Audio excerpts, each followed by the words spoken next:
Bienvenidos al estreno de La Crónica, un programa producido por los 3 canales de televisión de Premsa Ibérica en la Comunitat Valenciana. Medi Televisión de Castellón, Levante Televisión de Valencia e Información Televisión de Alicante. La Crónica nace como un programa dedicado a la actualidad, tratando temas que interesan a los ciudadanos y ciudadanas de nuestra comunidad, aunque, ya les apunto, que una de nuestras preferencias será buscar la atención de los jóvenes.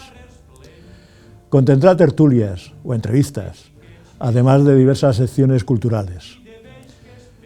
Nuestro compromiso es proporcionarles información imparcial, es decir, procurando evitar cualquier sesgo tendencioso, diferenciándola, la información, claramente de nuestra opinión o la de nuestros invitados.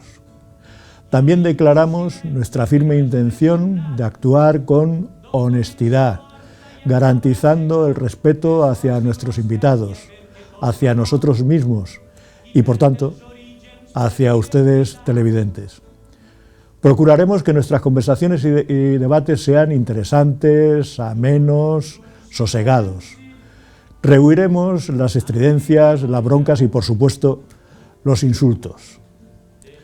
Probablemente habrá discrepancia, controversia en el intercambio de opiniones de nuestros invitados, tensión dialéctica quizá, pero siempre desde el respeto mutuo. Todo ello acompañado de momentos artísticos protagonizados por autores e intérpretes de nuestra tierra. Cada vez comenzaremos nuestros programas con una palabra o una frase. Hoy la frase es: un político piensa en las próximas elecciones. El estadista, en cambio, piensa en las próximas generaciones. Es una cita de Wanted y Statesman. Se busca un estadista, un artículo del escritor estadounidense James Freeman Clarke, publicada por primera vez en la revista bostoniana Old and New Magazine en diciembre de 1870 y luego, posteriormente, popularizada por políticos tan conocidos como Bismarck o Churchill. Un político piensa en las próximas elecciones, el estadista piensa en las próximas generaciones. Bueno, y ahora vamos a pasar a saludar a nuestro primer invitado de La Crónica, alguien que ha sido nada menos que presidente de nuestra Comunitat Valenciana durante 8 años, del 2015 al 2023, y que actualmente es, desde hace 2 años, embajador de España en la OCDE, la Organización a la Cooperación del Desarrollo Económico, con sede en París. Como ustedes se pueden imaginar, nuestro padrino en este primer programa de La Crónica es nada más y nada menos que Chimo Puig. Bienvenido, Chimo.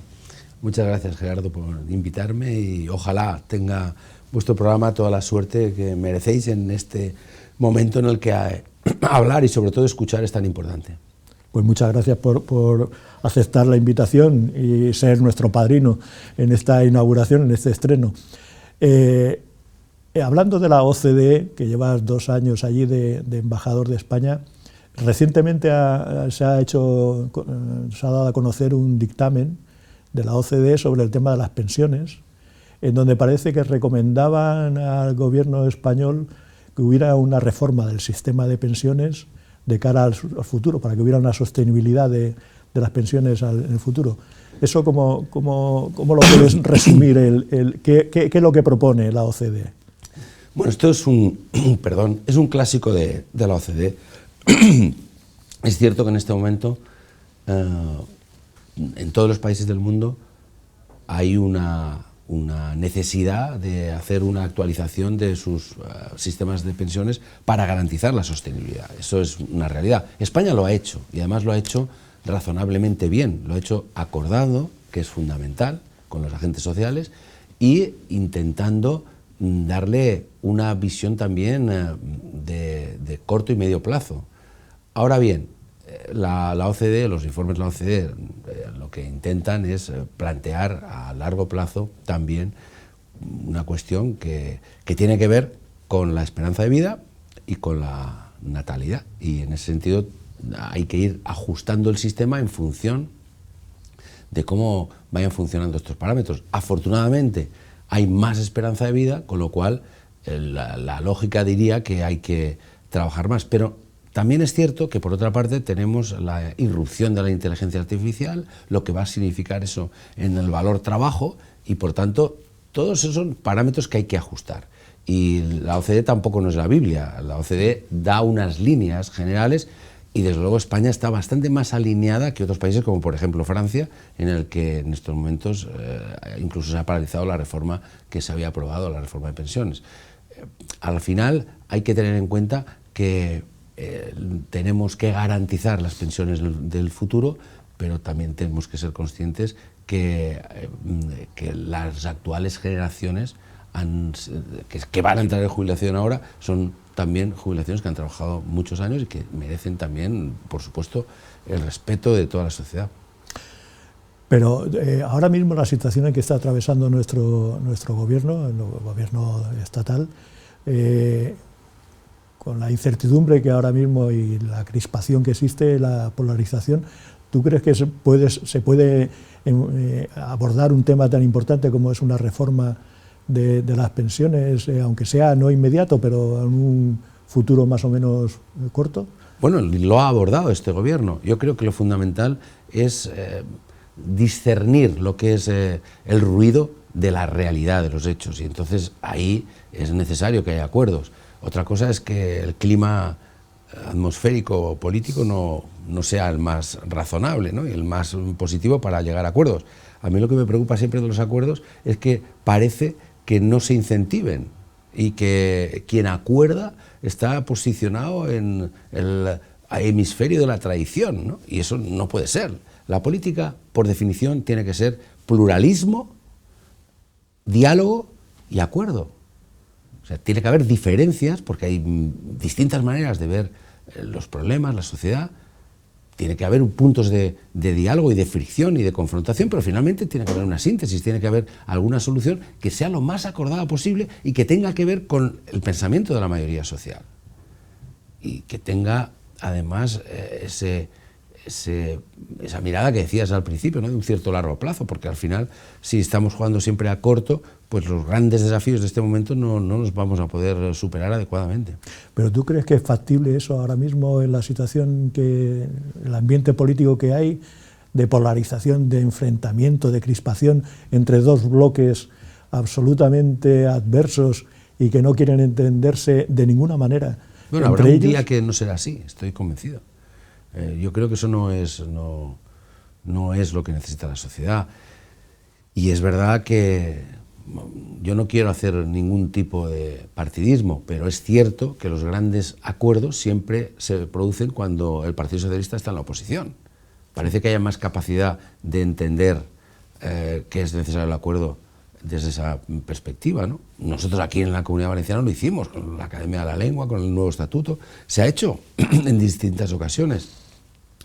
Y en España se hizo el Pacto Antiterrorismo, se hizo una serie de acciones y bueno, yo no quiero, desde luego, generar una visión de blancos y negros, porque creo que ese es el problema. El problema es que hay que buscar el juego de los matices y que todo el mundo tiene que ceder para que haya un acuerdo. O sea, un buen acuerdo es un acuerdo en el que al final todo el mundo ha renunciado a algo. Y yo creo que, desde luego, la crispación y esa demonización del adversario en estos momentos, lo que está situándose en el debate como el elemento crucial, esa deshumanización del propio presidente del gobierno, son cosas que realmente afectan ya directamente a la convivencia. Y eso es lo que ningún político puede permitir, que finalmente se deteriore la convivencia por la actuación de la política. Entonces, por poner un ejemplo práctico muy actual, Después del resultado de las elecciones en Extremadura, de las elecciones autonómicas, ¿tú verías con simpatía o con una cierta posibilidad de entendimiento para favorecer la gobernabilidad, como Ibarra ha propuesto o ha insinuado, creo, sobre la posibilidad de que el PSOE se abstenga para que Guardiola continúe siendo la presidenta sin el apoyo de Vox? ¿Sería una posibilidad?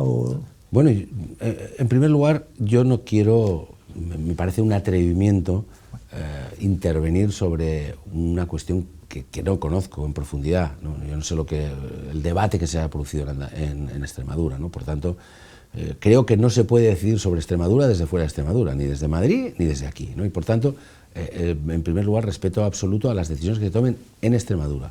Y desde esa perspectiva, lo que tenemos que considerar siempre en un acuerdo es el qué. El Partido Popular, la presidenta de Extremadura, tomó la decisión de convocar unas elecciones anticipadas porque quería legitimar un gobierno de mayoría absoluta. Un gobierno sin Vox. Ha perdido esa apuesta. Ha ganado las elecciones, pero ha perdido esa apuesta. A partir de ese momento, el qué es lo que tiene que proponer a la sociedad extremeña, y en función del qué, pues cada partido debería posicionarse. Lo que está claro es que si lo que se quiere es hacer una política de extrema derecha, el Partido Socialista no puede más que oponerse y estar en una posición de oposición útil para conseguir que finalmente las políticas sociales, las políticas de cohesión, las políticas en definitiva progresistas vayan hacia adelante, aunque sea en la oposición. La oposición es muy importante en cualquier sistema democrático. Es tan importante el gobierno como la oposición. Cada uno tiene que jugar su papel. Ahora, con unas perspectivas dialécticas que sean de contenido y no sean de admonización del adversario. Claro, es lo que antes has comentado de deshumanización del presidente Sánchez, por ejemplo, que se ha estado produciendo. Todo eso... Mire, yo le voy a decir, perdona que sí. te diga, no, pero en esta cuestión, esto en Francia sería imposible. Ya. Francia está en una situación de crisis política enorme, porque es difícil hacer muchas reformas, casi ninguna se puede hacer en estos momentos, porque hay hubo unas elecciones europeas, se disolvió el Parlamento y ahora hay como 3 bloques, pero que además están muy divididos entre ellos, la extrema derecha, la izquierda y después un centro también muy atomizado, ¿no? Pero en esta situación, o sea, en la Asamblea Nacional en Francia, yo no me puedo imaginar que se hable en los términos que se habla aquí. O sea, que una persona que aspira a ser presidente del gobierno de España propicie y haga una campaña llamándole hijo a el actual presidente, esto no se puede entender. Porque esto, al final, la política es la cultura del respeto. Y ahí es donde ahora en estos momentos se produce esa situación de crispación y esa situación que es muy negativa para abordar lo que de verdad necesita la sociedad, que son los grandes problemas. ¿Qué va a hacer España respecto a la inteligencia artificial y cómo podemos hacerlo? No la España de hoy, sino la España del futuro. ¿Y cómo podemos hacer que el coste no recaiga sobre los trabajadores? ¿Y cómo podemos, de verdad, también pues, tener esas pensiones sostenibles, pero y que el poder de compra no caiga? Todo esto. Sí, además, yo creo que a nivel europeo, tú lo conoces mejor, la situación política, a nivel europeo no se ha dado, como en España, tanto nivel de politización de la justicia o de justicialización de la política, ¿no? Bueno, en todos los sitios cuecen habas, ¿no? Por supuesto, sí. Y en todos los sistemas hay una cierta... En Francia, por ejemplo, en estos momentos hay 2 casos políticos y judiciales que tienen una gran trascendencia. Uno es el presidente Sarkozy, que ha estado en la cárcel y que bueno, puede volver a la cárcel, porque ahora ha salido de la cárcel porque ha presentado un recurso, pero está en estos momentos pendiente de resolución, ¿no? Y por otra parte, Marine Le Pen, que no podrá presentarse en principio si no resuelve a su favor la apelación que ha presentado, ¿no? Entonces, ahí hay un gran debate también en estos momentos en Francia sobre las líneas entre la justicia y la política, ¿no? En todos los sitios, ya no digamos en Estados Unidos, lo que en estos momentos Trump, el presidente Trump, quiere ya de alguna manera tener el poder absoluto también en la justicia, ¿no? Pero en España, pues ciertamente también hay un conflicto en algunos ámbitos. Yo creo que el sistema judicial español pues tiene algunos problemas y yo espero que las reformas que están pendientes se pudieran abordar con tranquilidad. Al final se trata de que cada uno cumpla su papel, son poderes autónomos, independientes y que tienen que tener su propia legitimidad haciendo bien las cosas, porque si se hacen mal pierdes legitimidad, todos, en el ámbito que sea. Estoy de acuerdo, pero ¿no te parece, Chimo, que hay cierto abuso de la judicialización de la política? Yo creo, estoy convencido de que es necesario que intervenga la justicia cuando un político, o no político, pero un político sobre todo, pueda haber cometido algún delito y se tenga que demostrar, y en fin, que se tenga que las responsabilidades llevarlas a cabo hasta el último extremo. Bien, pero ¿no te parece que hay cierto abuso desde hace unos años para acá de esa judicialización de políticos, que en muchos casos se ha demostrado que es cierto, que había indicios que luego se han demostrado como pruebas de delito, pero luego en otros casos se ha quedado en agua de borrajas y el pobre acusado o acusada ha pasado al limbo sin ninguna demostración de culpabilidad de ningún tipo? Estoy pensando, por ejemplo, en Paco Camps, aquí en la Comunidad Valenciana, o Mónica Oltra, que la está pasando mal porque el juez instructor y el fiscal quieren retirar todos los cargos y parece que la Audiencia Provincial de Valencia no los deja. Y sin embargo, eso cuando haya pasado el tiempo, si se demuestra que son inocentes, ¿qué pasa? ¿Qué restauración, aunque sea moral, se le puede dar a esta gente? Luego entraremos en los casos en que realmente se ha demostrado que son culpables de delitos, ¿no? Yo creo que hay una primera aproximación que debe ser la disociación entre lo que es responsabilidad política y responsabilidad judicial. Y ahí, como tú bien dices, yo estoy de acuerdo, se ha producido una contaminación excesiva, porque al final, en un momento determinado, puede haber una objetiva responsabilidad política y no una responsabilidad judicial. Y aquí se ha pervertido muchas veces esta cuestión. Finalmente, pues si una persona en su gobierno ha tenido 150 imputados condenados y ha traído aquí la Gürtel, pues tiene un problema de responsabilidad política, aunque no lo tenga judicial. Y en otros casos, pues puede ser también así, ¿no? Pero hay que delimitar lo que es la responsabilidad política de lo que es la responsabilidad jurídica. Y es cierto que al final parece que se le deja a los jueces hacer un papel que no es el suyo, porque no son ellos quienes tienen que determinar la responsabilidad política. Tampoco no pienso que en muchos casos la mayoría lo quieran, pero en otros casos sí que parece que hay como una intromisión. Y esa contaminación entre poderes, eso no es bueno. Eso no es bueno para la democracia.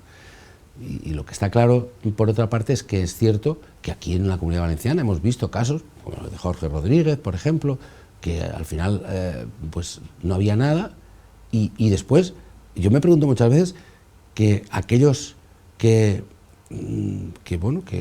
investigaron y que teóricamente pues tomaron una serie de determinaciones, los jueces, la policía, pero alguien debería también asumir alguna vez la responsabilidad, ¿no? Porque es cierto, todo el mundo tiene que asumir su responsabilidad, ¿no? Efectivamente. Porque si no, finalmente, pues sí, se cometen injusticias. Yo creo que al final lo importante es que la justicia funcione, ¿no? Y en este caso, por ejemplo, funcionó, ¿no? Pero, mientras tanto, durante todo este recorrido, pues hay muchas personas que sufren indebidamente. ¿Cómo estás viviendo a nivel personal todo el proceso de Cerdán, de Ábalos, de todo este proceso tan doloroso que parece ser que está desentrañando al Partido Socialista a nivel nacional? Y aquí me imagino que el PSPB, por la vinculación con Ábalos, también debe ser bastante doloroso. ¿Cómo lo estás viviendo? Sí, pues con dolor, efectivamente, con tristeza, sobre todo con tristeza. En un momento determinado, el primer movimiento es una cierta sorpresa, indignación, pero sobre todo con dolor, pensando en la cantidad de miles y miles de personas que han confiado en el Partido Socialista, que han trabajado históricamente desde la clandestinidad, después con todo el trabajo, con toda la ilusión, los votantes. Claro, esto es muy terrible, que cuando se produce en cualquier ámbito, en cualquier partido. Pero, claro, ahora en estos momentos pues hay que ver finalmente cómo acaba la cuestión judicial, pero también desde el punto de vista de la responsabilidad política yo creo que hay que discernirlo. Las cosas que hemos oído, más allá del resultado que haya en el ámbito judicial, que ya veremos, es obvio que no tienen nada que ver con un ideario progresista. Pero precisamente estamos hablando de los dos últimos secretarios de organización del PSOE. De Ábalos y de Cerdán. Ahí la responsabilidad política está claramente señalada, ¿no? Hay una dirección de esa responsabilidad política, si se asume o no se asume. Bueno, yo creo que se ha asumido. Otra cosa es que el grado de asunción de esa responsabilidad, y cada uno puede pensar una cosa, ¿no? Pero es evidente que se ha asumido por parte del secretario general y se ha explicitado públicamente y se ha dado explicaciones respecto a lo que corresponde en su esfera, ¿no? Pero es cierto que por eso tiene la trascendencia que tiene, porque son dos personas que han tenido mucho poder en el Partido Socialista y que han dinamitado la confianza. ¿Y Ábalos, por qué, después de haber sido cesado como ministro y de haber sido apartado de la Secretaría de Organización del partido, ¿por qué repitió las listas del año 23? ¿Por qué? Tú entonces eras secretario general todavía del PSPB. ¿Fue una decisión personal tuya o vino de Madrid, que entonces Cebrián era el secretario de organización todavía? ¿Qué pasó? Bueno, es una decisión que al final hay que asumir colectivamente y colegiadamente, porque cómo se produjo esa decisión, ¿no? Las listas las propone la Comunidad Valenciana, las propusimos nosotros en general, en Madrid las cambiaron algunos los cambiaron y otros no los cambiaron, que fue el principio, digamos, de mi salida del PSPB, ¿no? Pero, en cualquier caso, yo asumo la responsabilidad que me corresponde en ese aspecto, porque yo no tenía ningún conocimiento desde el punto de vista de lo que después se ha sabido, pero bueno, al final cada uno también tiene que asumir su responsabilidad. Yo, sinceramente, lo que he oído es lo que hemos oído, lo que hemos visto, lo que hemos leído de lo que ha dicho él y los comentarios que hacían y tal, son absolutamente vomitivos, ¿no? Y por tanto yo no lo reconozco también, sinceramente. Yo podía tener alguna visión de algunas cosas que discrepábamos, porque discrepábamos en muchas cosas. De hecho, él intentó, siendo yo presidente, que no continuara siendo secretario general. Ha habido disputas políticas, pero eso es normal y eso es razonable y es positivo. No, si hay un bien superior o si hay un interés ideológico, lo que no se puede es hacer lo que se ha hecho, ¿no? Esto, más allá, ya digo, más allá de la responsabilidad jurídica, que yo no sé cuál va a ser, ni tengo ninguna, está por ver. Tengo más idea de lo que leo en los periódicos. Pero ¿tú crees que ese ambiente de corrupción que se está viviendo con todas las cintas que se están dando a conocer, ¿no? las grabaciones, y todos estos escándalos que han surgido recientemente de machismo en el seno del Partido Socialista a nivel nacional, ¿no? El Paco Salazar, el de Torremolinos, etcétera, etcétera, todo eso está avivando un ambiente interno dentro del partido que además tiene su correspondencia a nivel externo con los electores, y yo me imagino que habrá muchos electores del Partido Socialista que estarán también asombrados, cuando no enfadados. Y si a eso le unimos esa paralización que hay ahora mismo un poquito en la legislatura, que sin poder aprobar los presupuestos, con algunos socios del gobierno diciendo que hasta aquí estamos llegando, que no queremos que esto continúe de esta manera. ¿Tú la situación actual, coyuntural, la ves como va abocada a un adelanto electoral o no? En estos momentos hay como distintas miradas, distintos hemisferios en la acción política. Por una parte, yo que vengo de fuera veo los indicadores económicos de España que están los mejores de Europa en estos momentos. Hemos llegado al techo hemos llegado al techo más alto que se ha llegado hasta ahora en creación de empleo. Estamos con unos indicadores de crecimiento que superan por 3 a la media europea. Estamos en un momento, por tanto, en el que España está siendo vista como un país que avanza en derechos y al mismo tiempo avanza económicamente. Que eso, desde el punto de vista del ejercicio de una idea socialdemócrata, es muy interesante, porque por una parte se crece económicamente y al mismo tiempo se redistribuye. Y eso es un elemento muy, muy positivo y se está viendo en Europa y en organismos internacionales como la OCDE. Por otra parte, vemos la realidad política cotidiana aquí, con todo el ruido que hay, ¿no? Es cierto que el ruido obedece a que han pasado cosas, no es que sea una cosa artificial, pero también hay que ver en su justo término cada acción. Yo creo que la acción del gobierno merece la pena en el ámbito internacional, en el ámbito económico. Hemos sido un país referente absolutamente en la lucha por la dignidad del pueblo palestino, lo que significa los grandes combates en estos momentos ideológicos del mundo por los derechos humanos. España está ahí. Hay una acción muy positiva y por otra parte hay el ruido, ¿no? Y yo creo que hay condiciones para poder hacer una política positiva, una política progresista en estas condiciones, en estos momentos. Pues bueno, eso es lo que deberemos ver en los próximos meses, ¿no? Pero tampoco yo no tengo ni la capacidad ni estoy en la sala de máquinas para saberlo. Bueno, pero tienes mucha experiencia, Chimo. Se nos está acabando el tiempo, pero no quiero dejar pasar una cuestión que me parece que es importantísima y no quiero desaprovechar tu presencia aquí para preguntarte sobre la situación actual de algo más próximo a nosotros, que es la situación de la Comunitat Valenciana. Después de lo de la DANA, la crisis, larguísima crisis institucional, hasta la dimisión de Carlos Mazón, el nombramiento de un nuevo presidente, y en toda esa crisis y en esta situación actual tan especial que estamos atravesando, ¿cómo crees que está respondiendo el partido? El PSPV, que está dirigiendo como secretaria general Diana Morán, que a su vez es también ministra. Bueno, lo más importante es cómo está...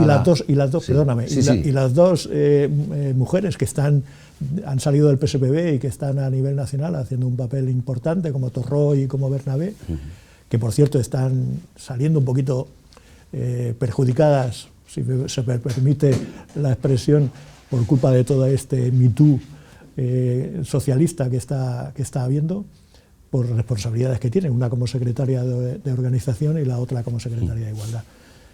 ¿Y qué situación ahora mismo está atravesando el PSPV? ¿Tú crees que está dando una respuesta adecuada a la crisis que estamos viviendo los valencianos y valencianas? Bueno, en primer lugar yo quiero decir que respecto a todo el problema del acoso, que es repugnante, porque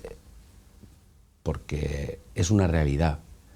Hay una sociedad que aún tiene un contenido machista enorme.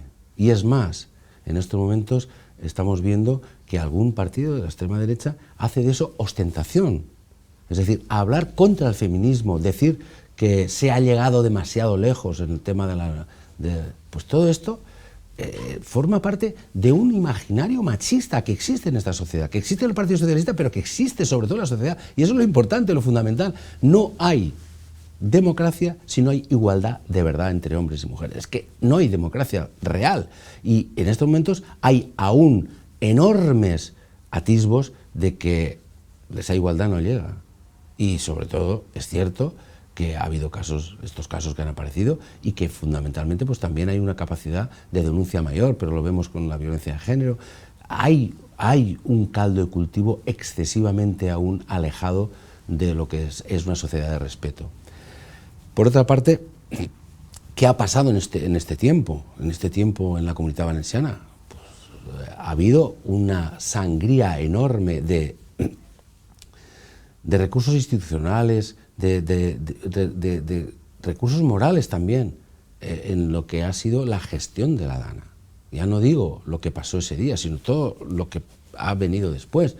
Durante este año se ha estado un año absolutamente de bloqueo institucional, porque se tenía que tomar una decisión que se ha tomado al final y que se hubiera tenido que tomar el día siguiente.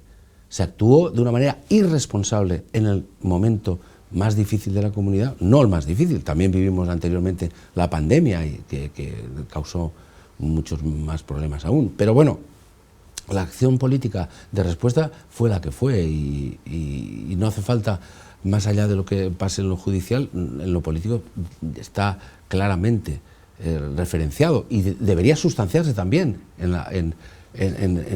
la respuesta política en el futuro, cuando haya unas elecciones. Creo que hubiera sido razonable que, sobre todo después de todo este año de pérdida, de hipoteca para el conjunto de la comunidad, pues hubiera podido ser un buen momento de abrir una nueva etapa con unas elecciones. Creo que hubiera sido razonable.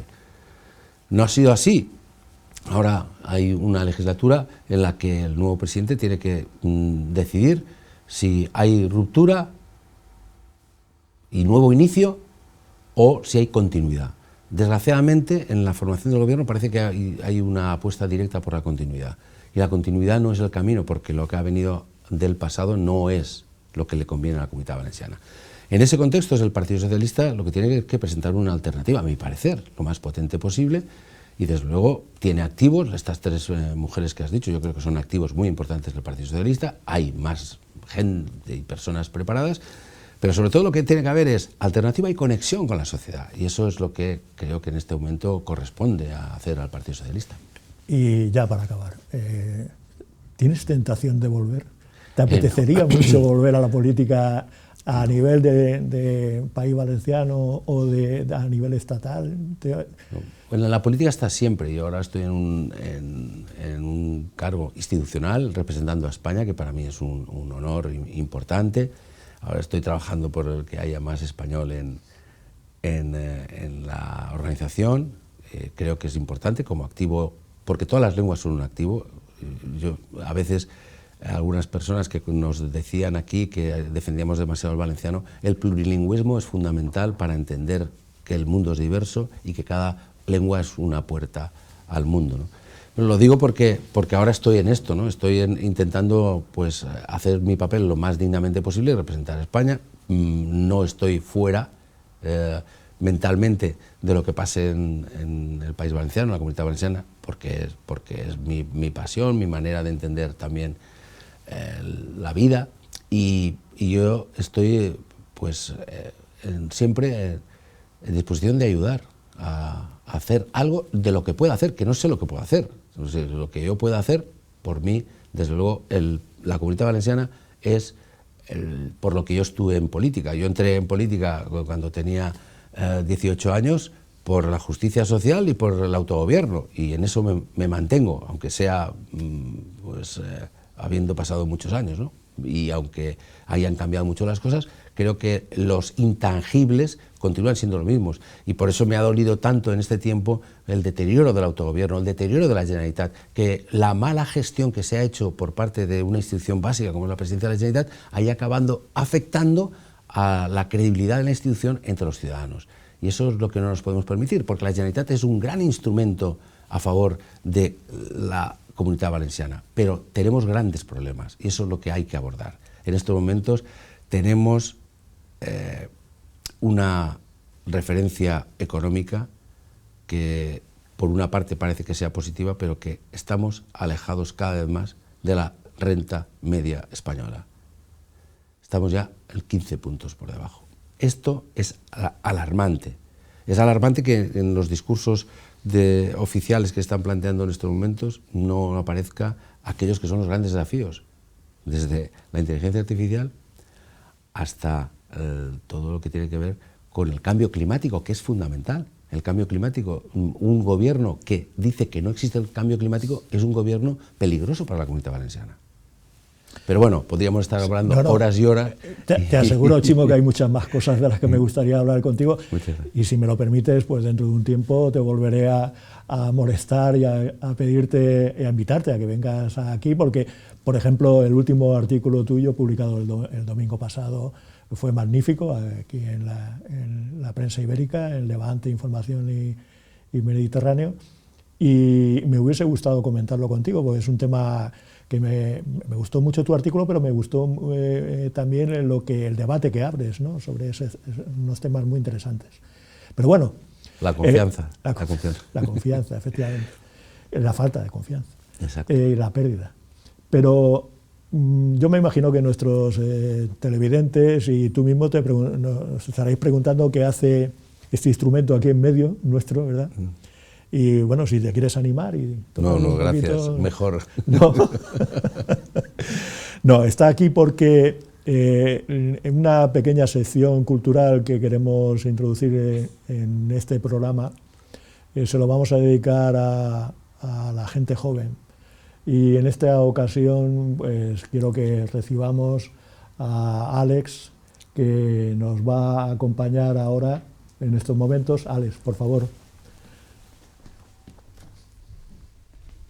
Alex Salaver Escribá nació en Oliva, creo que vives aquí en Valencia, ¿verdad?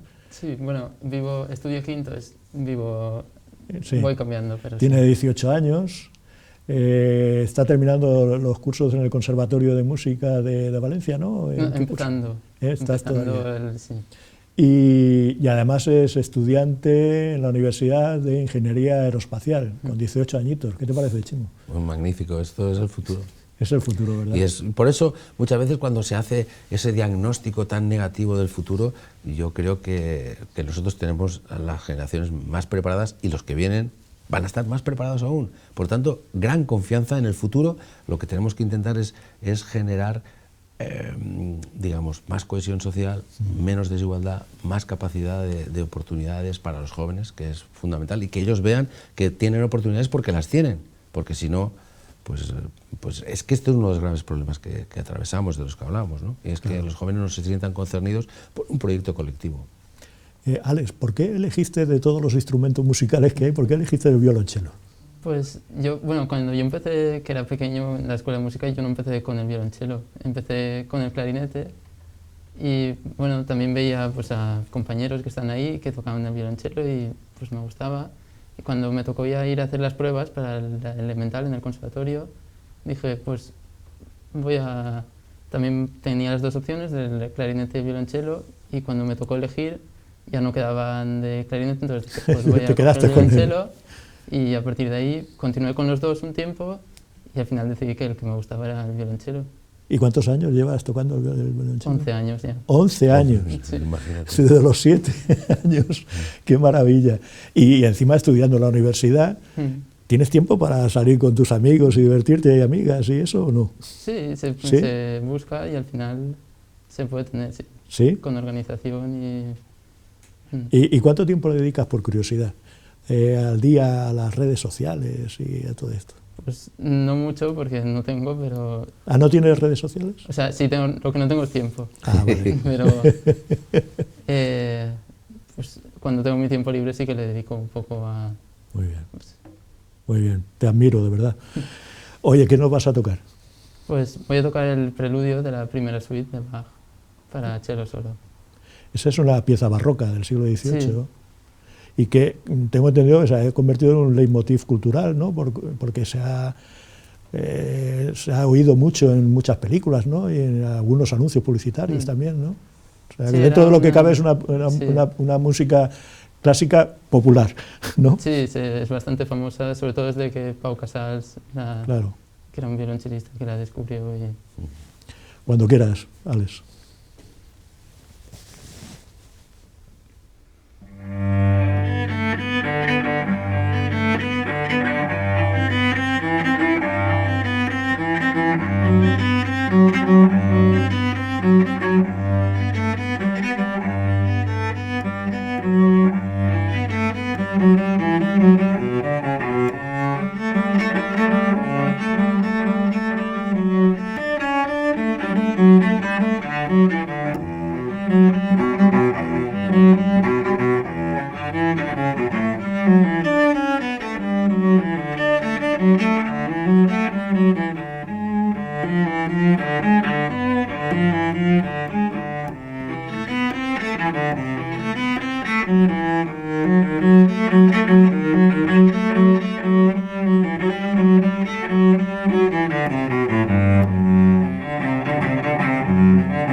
Bravo, bravo. ¿Qué te ha parecido? Magnífico. Sí. Es increíble ver cuánta belleza puede surgir de un instrumento y qué bien lo has interpretado, la verdad es que enhorabuena, ¿eh? Es una maravilla. Es muy apasionante además ver la cantidad de músicos valencianos que hay en el mundo y que sí. Yo me encuentro muchas veces ahora cuando voy gente que va con un instrumento a tocar y tenemos en todas las orquestas mejores del mundo y bueno, mira que jóvenes magníficos, la verdad es que enhorabuena, ha sido una maravilla. Chimo, ¿cómo ves tu futuro? ¿El futuro? Tu futuro.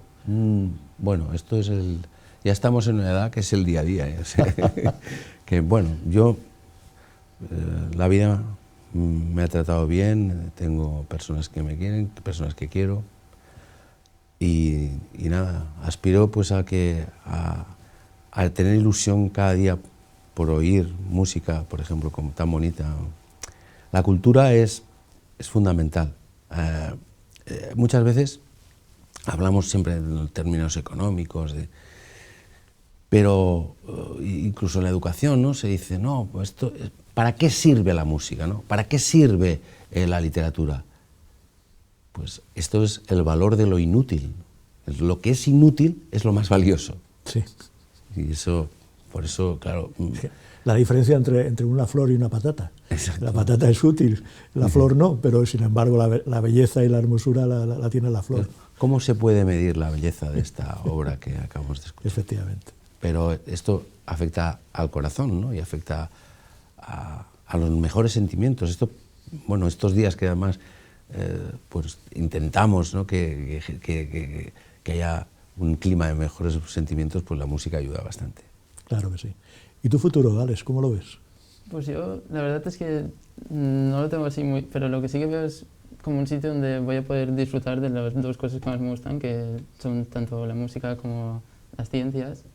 Y tanto por la parte de la ingeniería espacial, que me permite toda esta parte de lo técnico, de los problemas así más de la ciencia, y luego la parte del violonchelo, que me da toda esa capacidad de expresar emociones y, no sé, no lo veo así aún qué pasará, no sé qué pasará, pero sé que voy a intentar seguir con las dos y no quiero tener que renunciar. O sea, ¿tú te ves ya de adulto compaginando ambas cosas?